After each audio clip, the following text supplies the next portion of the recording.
Good evening, ladies and gentlemen. Welcome to the south-afrifur podcast. You're listening to myself, Ivik Wolf, and for this evening, which is a pre-recorded evening, we have two very special guests in. Goodness, why don't you introduce yourselves to us? My name is Lucas Corbata. I'm the host of Red Carpet Broadcasting and one of the producers for Furries The Movie. Mhm. And Then I'm Tetris. I'm one of the main furries that's going to be in Furries the Movie. I'm also one of the prop masters and one of the fun little masterminds between the Furries the Movie page. All right. And obviously, our co-host is also Scratch. Hello, Scratch. I'm here, part of the furniture. Part of the furniture, as always. And you know what? We're just going to jump directly into this, if that's okay with the two of you. Yeah, no problem. All right. So I have a couple of questions about the company and everything like that. So what is the sort of what's the company? What are the origins? Things like that. Where exactly does Red Carpet come from? Like, how does that sort of mesh together? sure.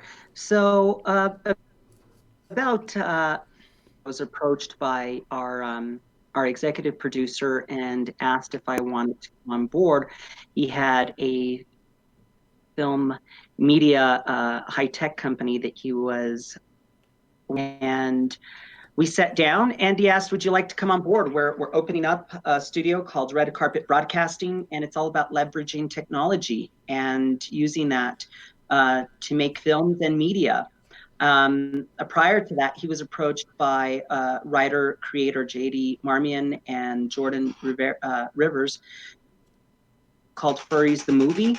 And I loved the idea. I love the concept of it, and I was a great fit for Red Carpet Broadcasting. Prior to working with RCB, I performed stand-up comedy in Las Vegas. I've done the Las Vegas Strip at Stratosphere, South Point Casino, and performed in San Francisco and Provincetown, Massachusetts, Cape Cod area, and everywhere in between. So I've been working in this business for almost 11 years now. And I know you guys are in Africa, but New Mexico in the United States has a great film incentive program for film productions. And it just so happened that I got in on the ground floor about 10 11 years ago and have been working in this business of film media entertainment. So it was a great fit for Red Carpet Broadcasting and myself. And of course, Furries the Movie was something that was very new to me. I thought at first that it was just another film production.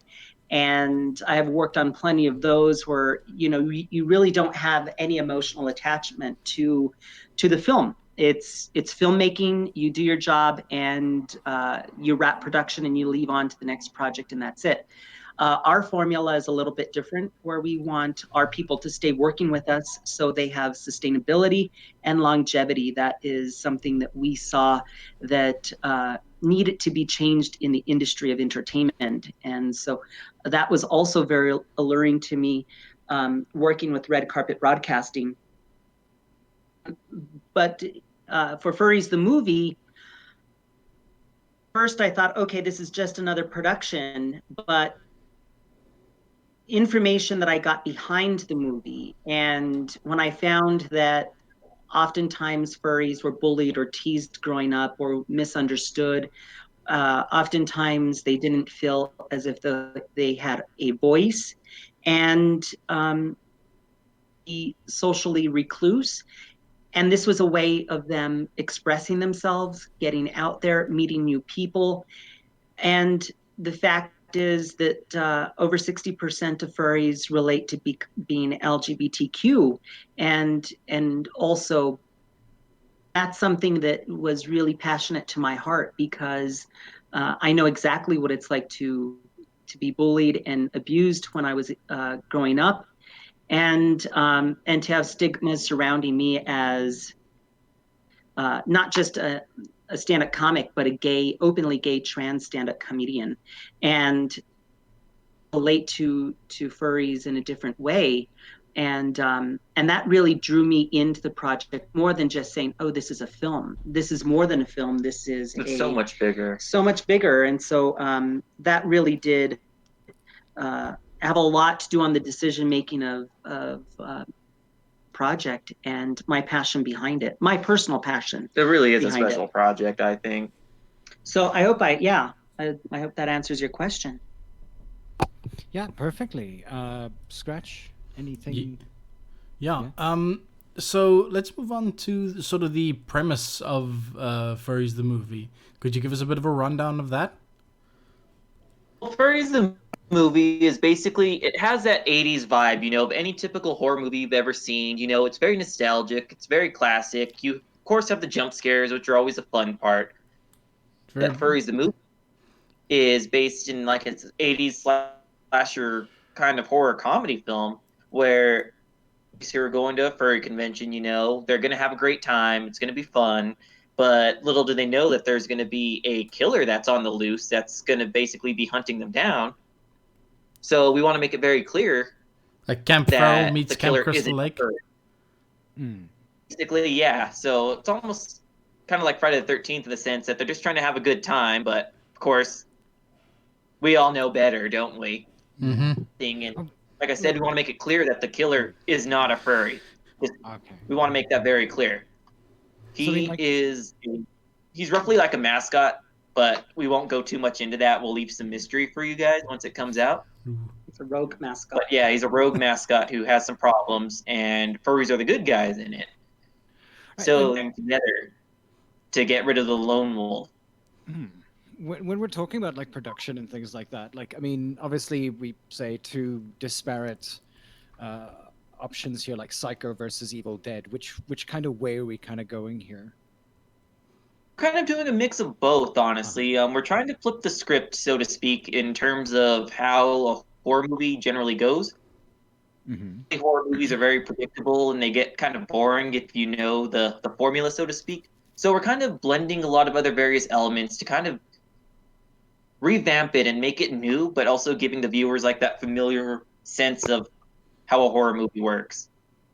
Going into a movie theater and seeing that we want our audience to have that feeling, that nostalgia that most people don't feel anymore watching films. So we want to bring that back and make it relatable to, of course, millennials and who are audiences, but doing it in a way that is reminiscent of the 80s. All right.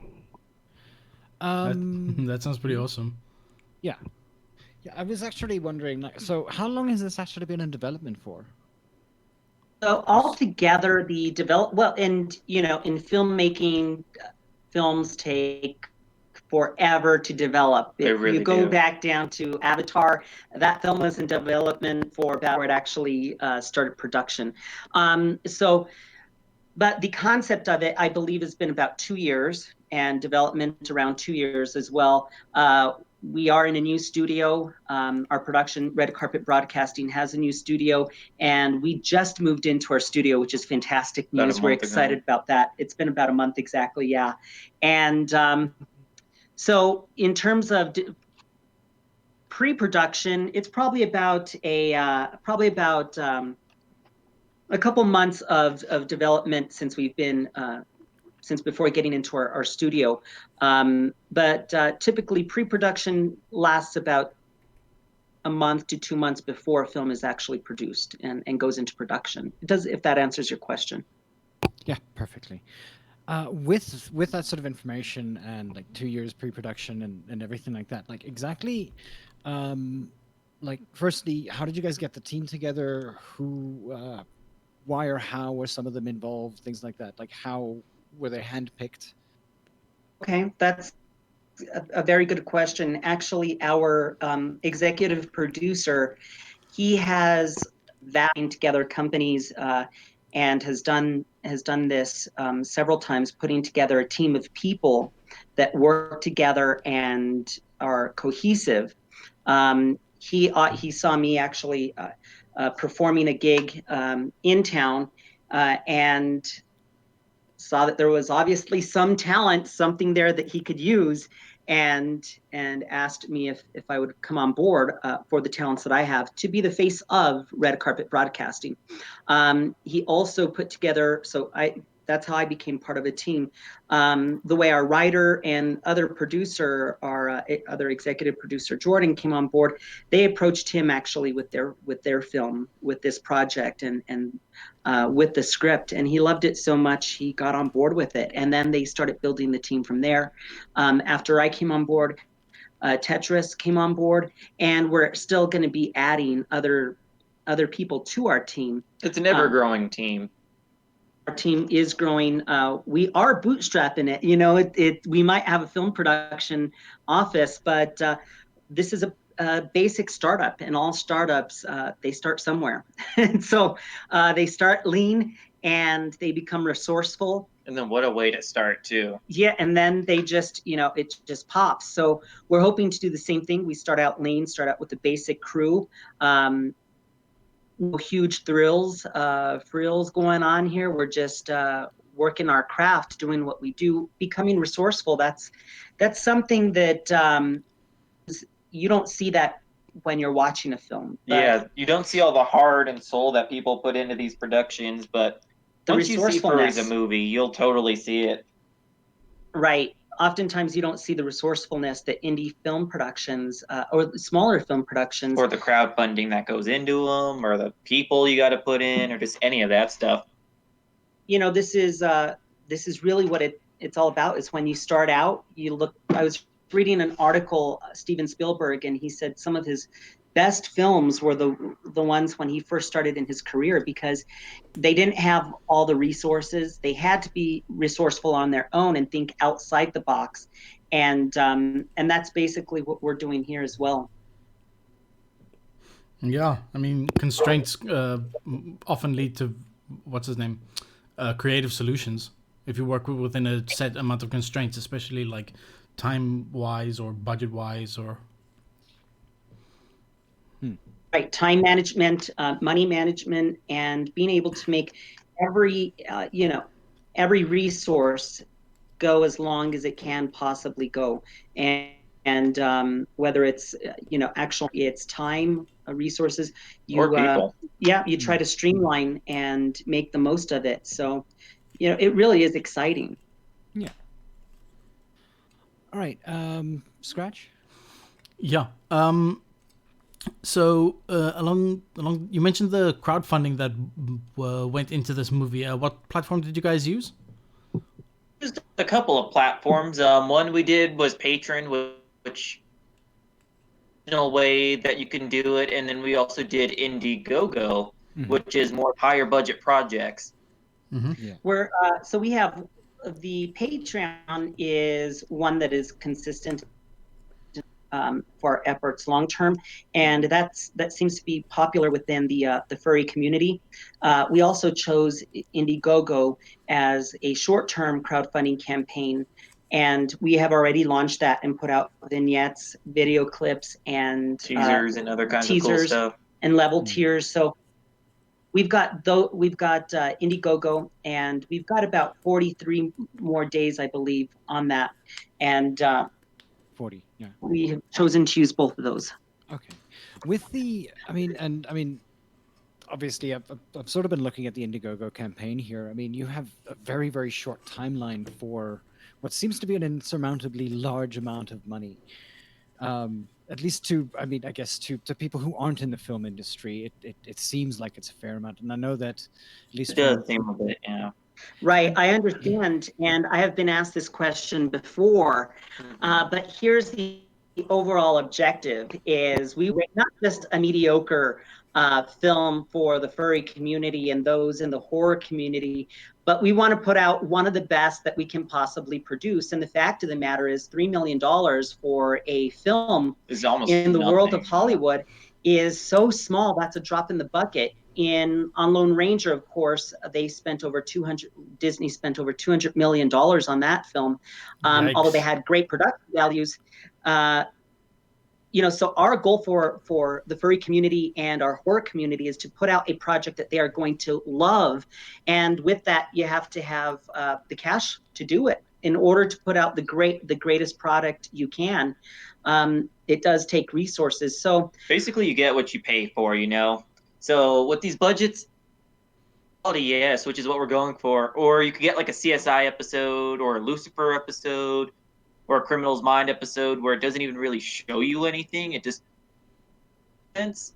So that's why we're asking for the amount of money that we're asking for. now we don't know the outcome of what our crowdfunding campaign will bring in onto something, and we're doing something that nobody has ever done before. Mhm. And it's reaching our furry community that definitely not only wants more content but needs more content, and putting it in a way that is And streamlined representation. for mainstream, not just America, but mainstream the world, that they see furries in a different way, they see them in a different light, and any stigmas that may be attached to them, that this also opens up that conversation. Mhm. I know as a stand-up comic, when I have the opportunity to bring awareness to one of my passions is suicide awareness, and I get to do that through my platform of being a stand-up comic, and this basically allows us the same platform for addressing social stigmas and being able to do it through this conversation, through this dialogue, and still provide meaningful entertainment. So the movie isn't completely oriented towards the furry fandom itself. You guys are casting the net wide. This is aiming at the broader populace. Well, it. Of course, we have our. I don't want to say niche, more niche of furries, and we want it to appeal to them first of all, and then after that, horror film. We want our horror film audience to want to see this film. We want to produce a great quality film, also for the horror community, because great horror and doing this in such a different way that has never been done before. That's so we do want to cast that net over and have that overlap, but we definitely want it to be for the furry community. Okay, awesome. Right. And this would be J.D. Marmion's first foray into directing? So he has directed several other projects before in the past he has, but this will be his first feature His film. major one, yeah. And it was his. This was his. baby, It is his yeah. baby. He created the script. He wrote the script, had the idea for it, and he knows the direction that he wants to go with the film. So we're supportive of him 100%, and I think that's another beautiful thing of the team that that has been brought together, that has come together, is we have each other's back on stuff. Not to mention he's an expert in the horror movies. Right, he is a horror film He knows those expert. back to back.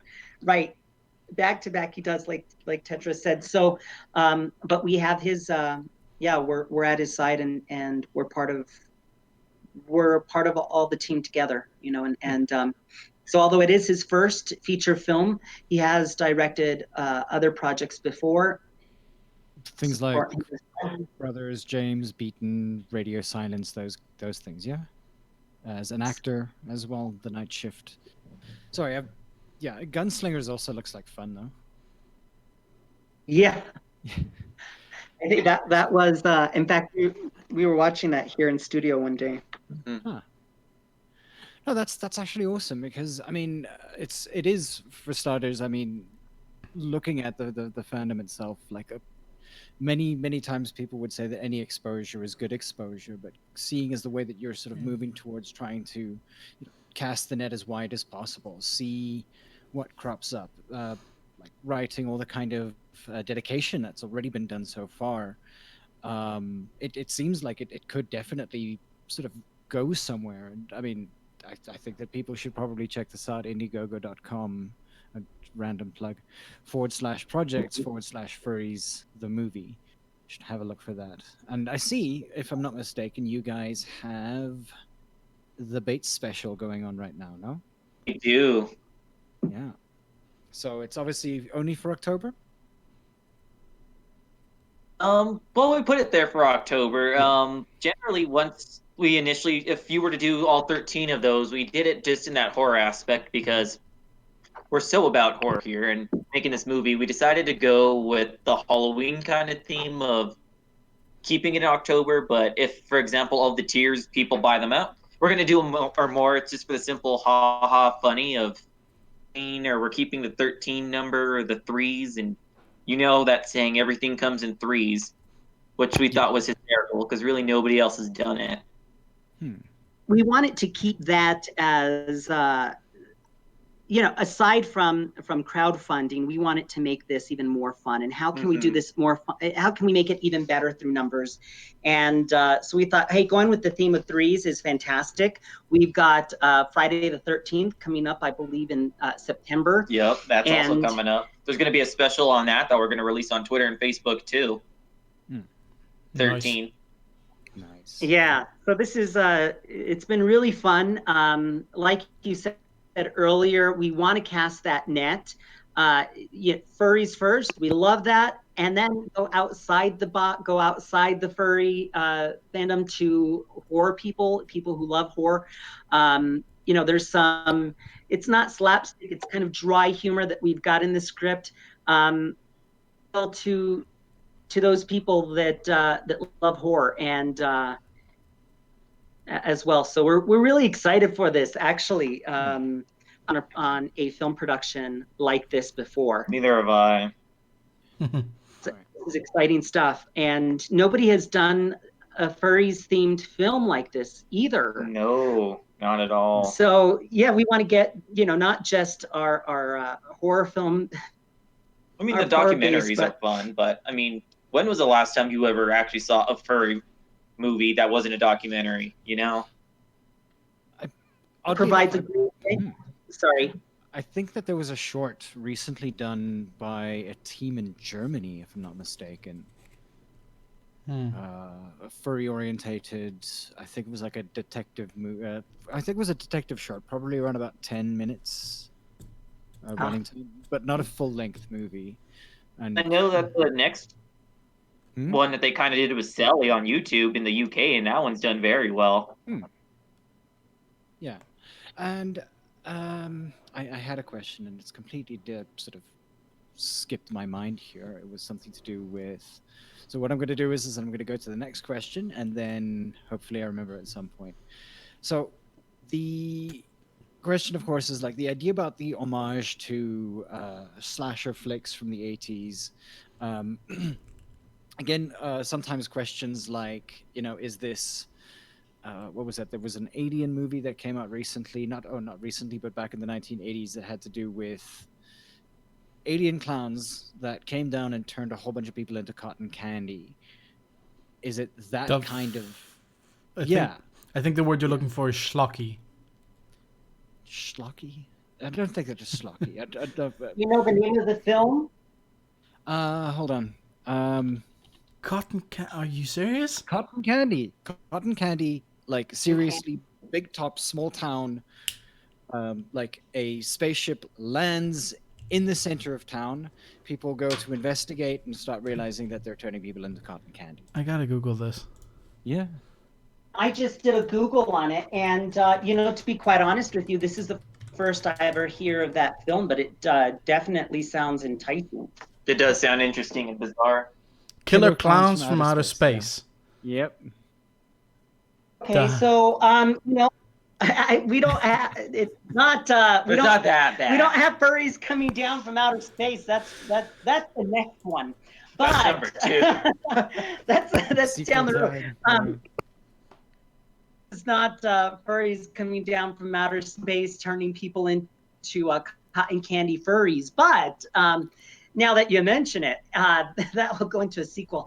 No, it's really, it's basic horror with furries, And we have the protagonist who is, our lone wolf, and he's not a furry. He's a rogue mascot. And so I can't give too much of it away because it is fantastic. And if I speak any more about that, then I'm going to just reveal too much. But we want our audience to be surprised. I don't want it to be like the ending of Game of Thrones. So If anything, it's more of like a wrong place, wrong time kind of deal instead of a kind of thing. All right, let's not talk about Game of Thrones for fear of this landing up on some bad Reddit site or something. That's where we Yeah. So, Tetris, you mentioned that you were one of the actors in the movie.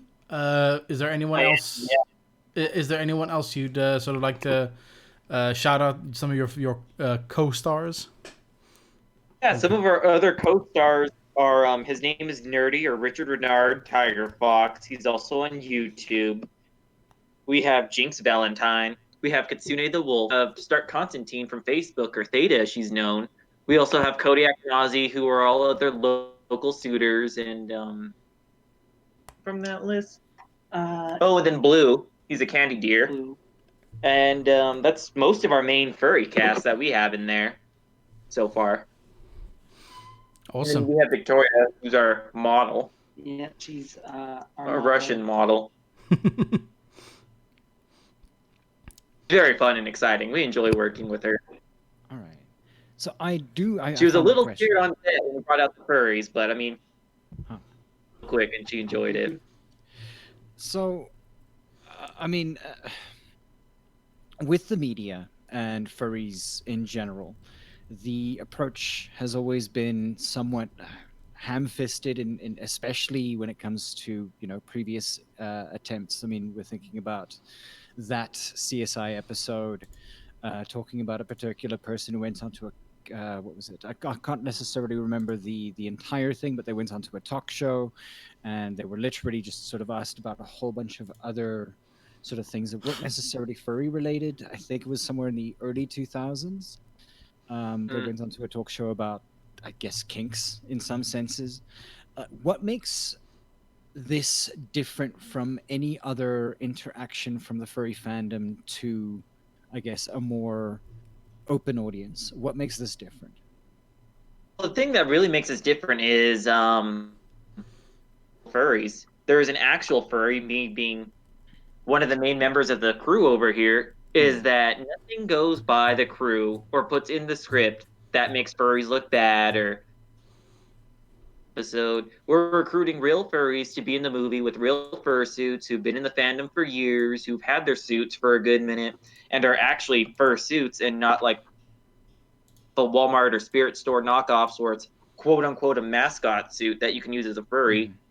That we're actual furries here in Albuquerque, New Mexico that I know personally and I've recruited within our group of like New Mexico furries that want to be in the film. So that's the one thing that's different right off the bat, is that we're real furries. We're active in the community. We go to cons. We go to the dealer's den. We like to fursuit. We go to all the meets. So that's one of the main things that's different. Something else that I would like to touch on to answer that question on another level is we want this to be a mainstream media film, or to go to mainstream, but also, so our audience may not all be furries. They might be horror film. They might, for whatever reason, they might have another interest in our film, but we want the message to get across that it's okay to be who you want to be. And I'll tell you firsthand, working with Red Carpet Broadcasting, they saw me, and I perform stand-up in heels. I love getting dressed up. I'm a little eccentric in certain areas, and that's part of who I am as an individual, but also my stage persona. And when they brought me in, they cast me in this role as producer and working with them just as I am. And with that same theme of it's okay to be exactly who you want to be, Lucas, and going to meetings with individuals that are, on the top of their league, and they just accepted and embraced me personally. So I know that this is not just something we're saying for the film or for Red Carpet to put out there, but it is genuine. It is authentic. It is okay for you to be who you want to be, and it's exemplified not just in the film, but also in our model of working with each other and working with other people outside of Red Carpet Broadcasting. And meeting with one of our executives, and he said, you know, this has the potential to really kick off and be big. And when we do make it, we always have to remember that everyone matters, regardless if they are a fan or they are, I mean, in life, everyone matters, whether you're homeless or you're a mega millionaire. It doesn't matter. Everyone has value, and that's something that I totally appreciate with Red Carpet Broadcasting and Furries the film, because I've worked with celebrities before. I do a lot of Comic-Cons, and sometimes you work with celebrities who they frankly don't care about their people, They will their throw fans. stuff at you, yeah. So, you know, that's a difference that I also see with this production versus some of the others is that we're grounded. Yeah, and grounded, and we actually do believe that you be who you want to be. And so that is something that also separates us from other productions and other films. That's definitely something that's praiseworthy. I have to admit. I think so. That is one of the things that really brought me into the production and sold me on not just the film, but working with this group of people. Same with here. Our team. So thank you. I appreciate that.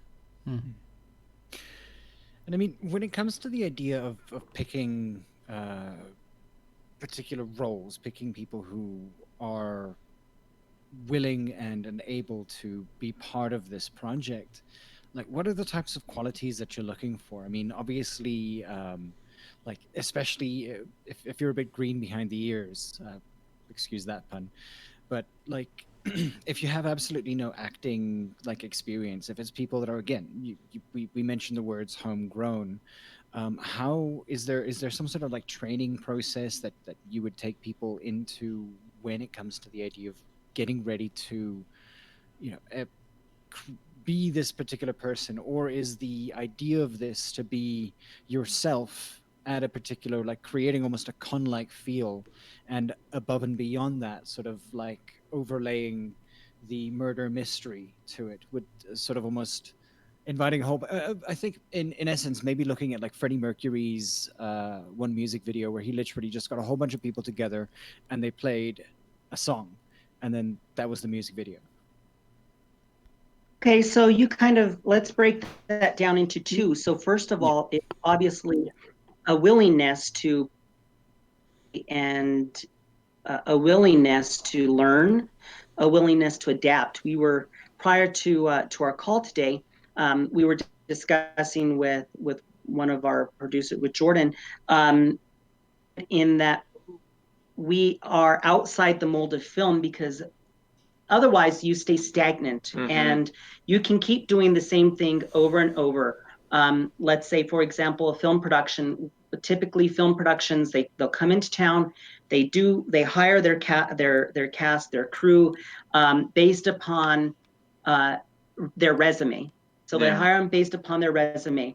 Our method is, okay, because we're working out of longevity and sustainability, we see ourselves a little bit different in that we want people that, okay, anyone can be trained to work in film, but is it your willingness and appreciation for other team members to work? Are you adaptable? Can you work within flexibility and still be accommodating for others?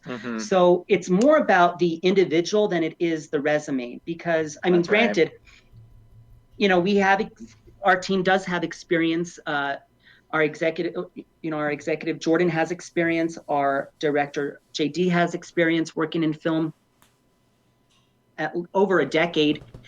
I have experience, a decade working in film, but resumes aside, what is the willingness to learn something new, adapt to new technologies, to be creative, think outside the box, and not be within that film mold. Not to mention to have fun with it. And still have fun. We have a great deal of fun. Oh my God, it is fantastic when you have furries coming in. So that's on one level. And I hope that answers your first question. It seemed like your second question was more based upon talent. And Victoria's out of New York. We want to keep this as close to New Mexico as possible when it comes to talent, and being able to keep authentic furries or authentic furries was also part of our goal. And luckily we have a community here. We have a good pool of furries here. Right. We have a good pool of furries here in our local area that can portray our furries. And this goes back also to producing the best quality film that we possibly can. And so I hope we're true and authentic to that. Well, it definitely sounds like you guys are. I mean, just by having the local furries play a big role, play as big a role in the movie as you guys are living them up to, that's definitely a plus. All right. The way I look at it is we can go and I can go and learn how to build a computer, but I'd rather have one that is already built in front of me. And when you get that, so, instead of having to go out and learn the fandom, and although I have learned so much and I am a furry as well now, but already built, and have them here in-house and move that much further into the process of filmmaking. And it makes it all the more authentic. Makes it so much more authentic and goes right along with our theme of it's okay for you to be exactly who you want to be. Providing that environment is also part of that overall objective. All right. And so when we're talking about success and successes and things like that, one of the things that I want to ask here is, what makes you think, or when this has been sort of completed and everything like that, what would be your measure of it being a successful project? So you can always look at numbers, and Ted, of course, is our numbers guy. He's really good at analytics and breaking down those numbers. So we can always go with numbers, and you can always look at the dollar amount that it brought in. But at the end of the day, and stand-up comedy routine, I have performed in front of 1,000 people before. But what made that one show the best show ever was my mom was in the audience and got to hear me perform for the first time live. So I have that to go off of. But then I also performed a gig in TRC, New Mexico here with only 30 people in the audience, and half of them got what I was saying. The other half couldn't hear me because they didn't have their hearing aids in. But that's a joke, haha.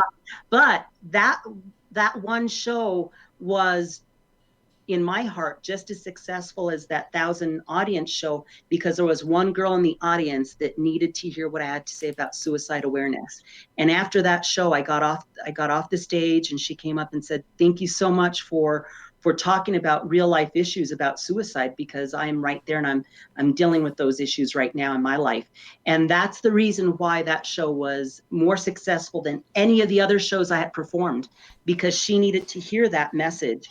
And so although we can always gauge and what the numbers look like, there's also that thing of you touch somebody's heart and made them feel loved.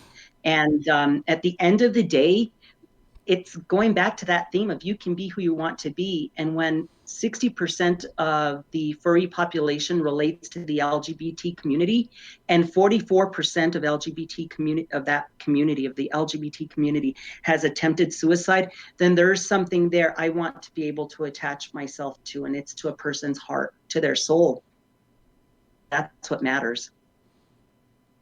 Definitely. Another thing, just to kind of piggyback on Lucas, what he's saying is success, of course, is relative to the person.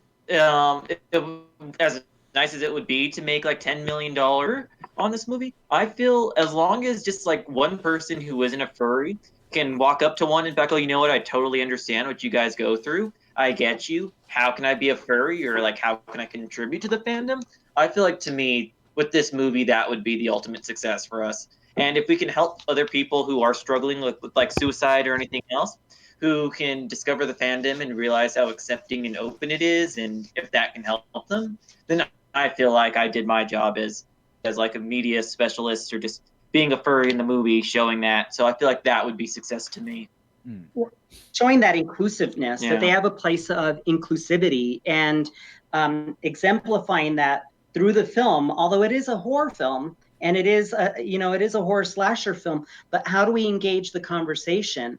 It's through, we would not be sitting here chatting with you if we didn't have this venue or this medium, this project to chat about. We wouldn't be able to talk about these issues. And so it opens up the dialogue. It does. And that's the best thing, is understanding and opening up dialogue for others to see. All right. So Okay. that, I think that's how we would gauge, in another form. And I remember reading the book, Do What You Love and the Money Will Follow. Well, I'm definitely of that persuasion. If you do what you love, you're going to be successful. And regardless of what the numbers look like, I think it's still a success, because we're sitting here chatting about it. Yeah. All right.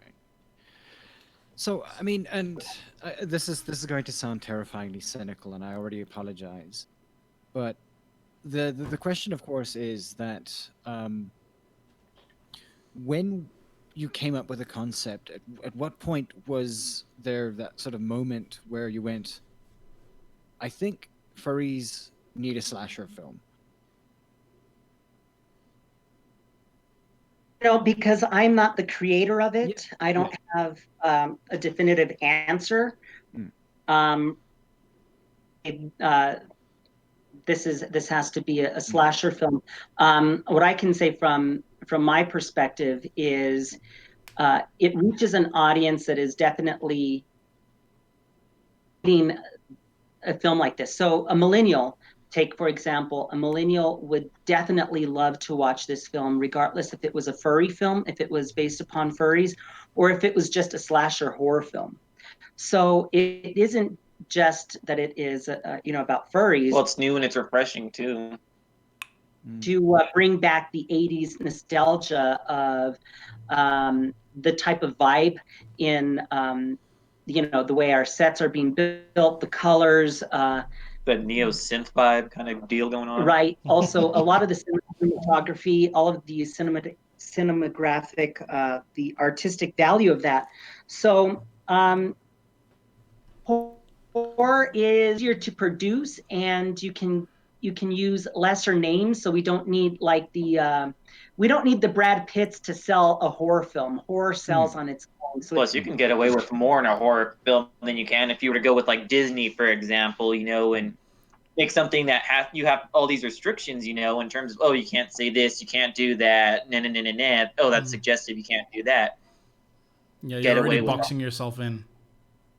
And think outside the box. And since it's sci-fi, I mean, we can really expand. And yeah, we could turn furries into cotton candy if we wanted to. Right, furries could be cotton candy. So it really does allow us more versatility for characters. Plus, I'm not world famous, but it also brings up our own celebrityhood, which is great. We get. So my method of business, or my method of thought for going into anything is it going to do good for everyone involved? Everyone involved needs to benefit from this, and everyone involved needs to be happy. And this is one of the best, that I've worked on, where everyone's happy with where we're going and how this is going. So I think we're onto something. I can't answer definitively how it was conceived and furries, but I do know the demographics on horror, and it just lends itself so much better. Does that answer your question? Absolutely, yes. I mean, and I guess just for a little bit of context, one of the reasons why I ask this is particularly because, especially within South Africa, we recently sort of every now and again had a little bit of media spotlight, and a large amount of the time is there is that misconception.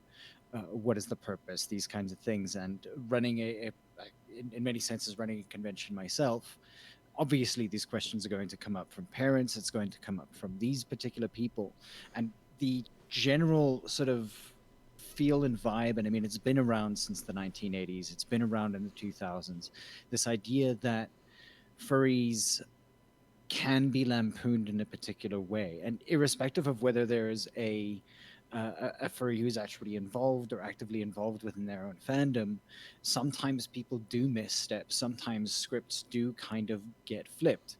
I'm talking out of personal experience, more along the lines that, I mean, myself and two or three other furries went onto a radio show to sort of talk about what was going on within our own fandom. And their focus was so heavily pushing towards the idea of, like, is it this, is it a fetish, is it these particular things, and it's that kind of attention in many Mhm. senses that kind of drives people sort of a little bit into to go into that particular box and sort of go, well, I mean, no, it's not always, cut clean and paste from one side to the next. It's just that it becomes a position that you've got to argue out of, rather than attempting to sort of, I guess, maybe in some senses, clean up house. Mm. That, and it's something that the furry fandom is very good at doing. It's just that sometimes it's just not up to that particular standard. And one of the things is that what I want to sort of ask, and I know that I'm leading into this, but with the message that you're attempting to portray, um, Mhm. like I do need to ask, how does a slasher film in many senses portray all of the things that you've spoken about? So there was quite a Yes, bit in there's quite a that. Okay, so let's go with first of all, you mentioned the cons, fur cons. So one of the mm, best things that fur cons do, and this is the way that I can relate this, I do a lot of hosting for Comic Cons, and what I've realized throughout it's going to be a decade, 10 years of doing Comic Cons, and the thing that I found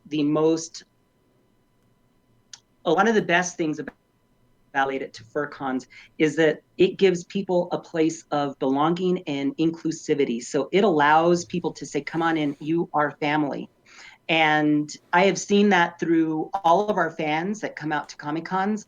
I've seen that at fur cons. I've gone to numerous fur cons this year, and I see that same quality at Comic Cons as I do at fur cons. Is it becomes a family.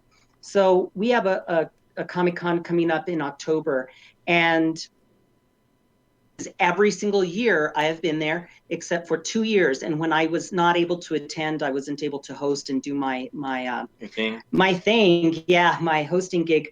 I had fans. I had people, family. I call my con family, message and say, "Are you okay? We missed you. What were you doing? Why weren't you there?" And I see that same quality in fur cons, is you have a place of belonging, and it goes back to it's okay to be who you want to be. Okay, on the flip side of that, you mentioned the flip script, and I have been asked quite a bit, more than I ever have been, uh, from all non-furries. Is it a fetish? What's the fetish? And they think that it's such a huge part of the fandom. And in reality, the statistic is less than 15%. It's about 12% of the population of furries see this as a fetish. And to address that, every single segment of the population, when you splinter them, they all have their own Yeah, all of their little sub factions. fetishes. Yeah. Mm. Sub that LGBTQ. I have my own particular set of quirks, and I don't call them closet fetishes because I'm pretty open. Whatever. It doesn't really matter to those, but everyone has those splinter parts of them, and that's what makes us all human, and that's what actually relates us together, is that we all have certain things that we like. They might not be all the same things, but we all have our own, whether and it doesn't need to be discussed openly. I don't care what you do in your bedroom, you know. Well, the way It's that one of furries those can be things. seen too is that yes, there's porn in the fandom, but we won't go into that. But there's also stuff like that in every fandom. Disney, they're not super squeaky clean. Anytime a new artist comes on board, they have like gigabytes and everything of that kind of stuff that they gear artists towards. You know, hey, once you work with us, this is what you can see and you can expect. Constantly give that argument. I find it to be annoying personally because they make such a big deal about it with furries. You know, it's our deviants, this and that, because of the 18 plus side. But if you really look at it, as that exact 18 plus side regardless, you know. So I always think that that's One of the crazy. best things is, and Tetris said Tetris does get annoyed with those questions. I don't get annoyed with it so much as it's just understanding. And once a person has understanding and you're able to, and this is the dialogue that we're having, and hopefully with the movie that'll change. That's part of, yes, that's part of the purpose of the movie going mainstream and taking it beyond the fandom, the furry fandom, into other areas like the horror community, is that understanding that it's not the stigmas that people think about it is because of what the media shows them, yeah. Right, of the CSI episode, of certain episodes that they have seen, so they know that much. That's just, you know, that Action, right percentage of it, yeah. Yeah, So I like, hope that answers your question. Yeah. So, yeah. It always feels like whenever you start a conversation about furries, you always start it on the back foot. That's always the first thing that people bring up with furries. Yeah. That's the first thing they've seen. But I hope that this podcast reaches people beyond furries, so they can actually hear this dialogue. You know, we've got a podcast going on after this later this evening, and they're normies. And trust me, they are going to bring up a lot of questions. You know, a lot of questions ask because you're in the fandom. But outside, they want to understand. They want to live vicariously sometimes. They want to know. And it's only through having these dialogues that we present them with understanding. Yeah. All right. That's an awesome answer, honestly. And you know, and I mean, this brings me to another question here. Like, the most exciting part about this, and I know that we've sort of spoken about a whole bunch of like sort of iterations and things that we want to speak about here, but what is the most exciting thing about this particular movie? Okay, so I'll let Tetris. Yeah. I think the most exciting thing that I'm personally excited about is that we're like a Hollywood level kind of movie, you know, where we're just not some YouTubers making a cool little short and it's on YouTube and we get 5 minutes of fame and then it's gone. No, this is going to be a movie that's going to be in theaters. It's the first ever movie that's going to set the record straight for furries, you know, of how we interact, how we're mostly one giant family, you know.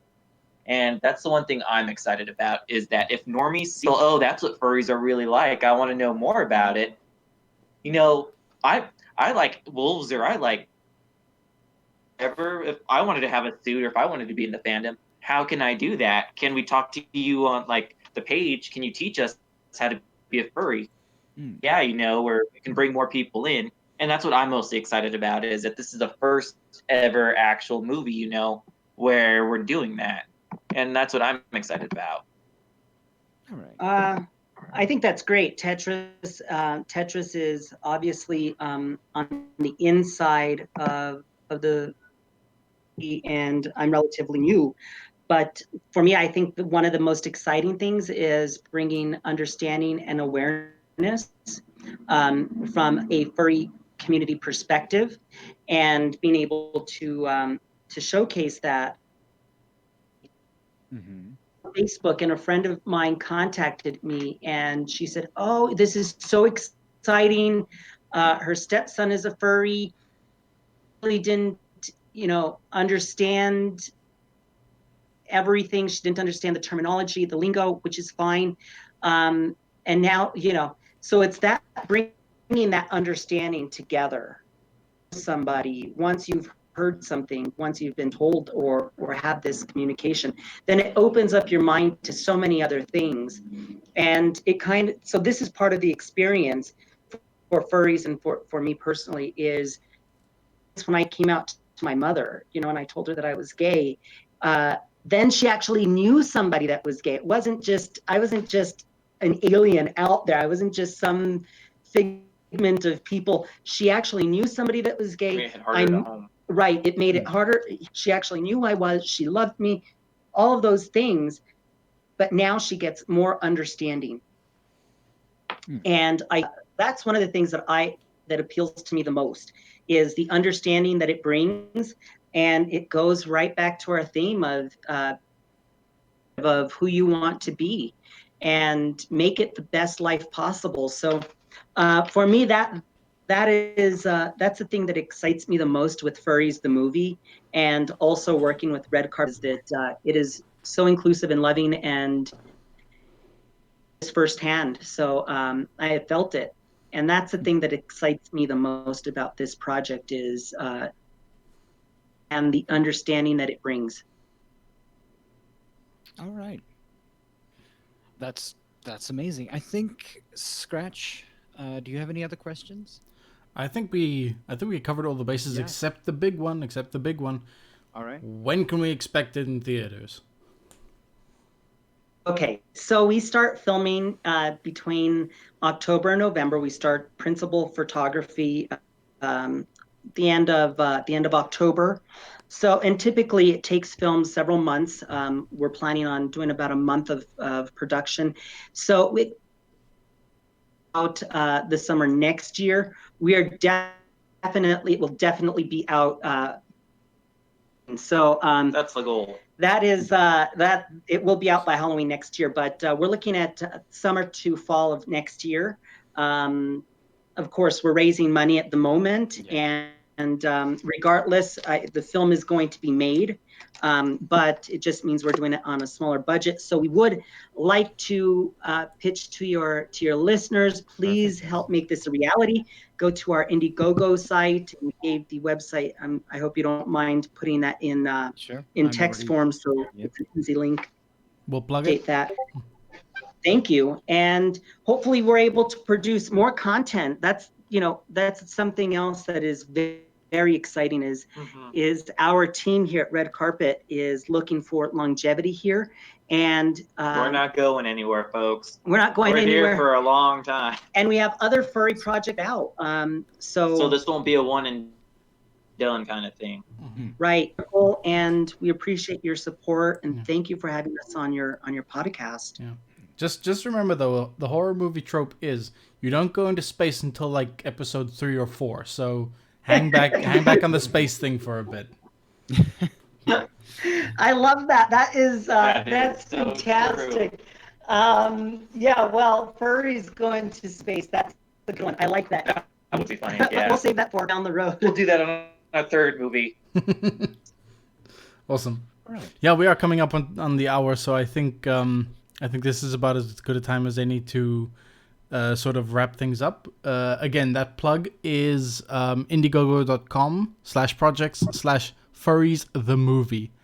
If you're looking to help fund this furry horror slasher comedy movie. And then, of course, if you guys have any questions, we're also on Facebook and Twitter at Furries the Movie, and on Instagram. And you could even go to www.furriesthemovie.com. We're usually always on there because we live here in the office. So if you guys have any questions or concerns, feel free to always hit us up. Sweet.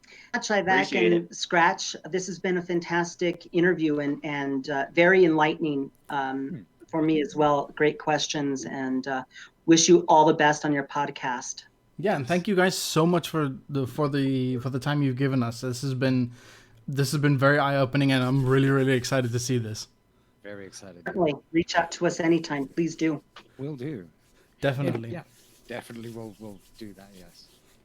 Might check up. Appreciate it, guys. Yeah, we might check up a little bit later, maybe somewhere next year, when Closer to release, yeah. yeah, a bit closer to release, so we can pump the hype up a little bit. Yeah. That would be fantastic. Keep us on your radar. We'll keep you Yeah, on don't be ours. strangers, guys. Yeah, Definitely. And hopefully, who knows what the future holds, and maybe we can do a premiere release in your area. Wouldn't that be fantastic? You guys would be the We first never ones know. to get the ticket. All right. Thank you. Sweet. Thank you. All right. Thanks, guys. And to all the listeners, Ivek should be playing some music shortly after this, correct? Yeah. Okay. Always. Every Sunday. Every Sunday. So, yeah, we will see you guys again shortly. Have a good weekend.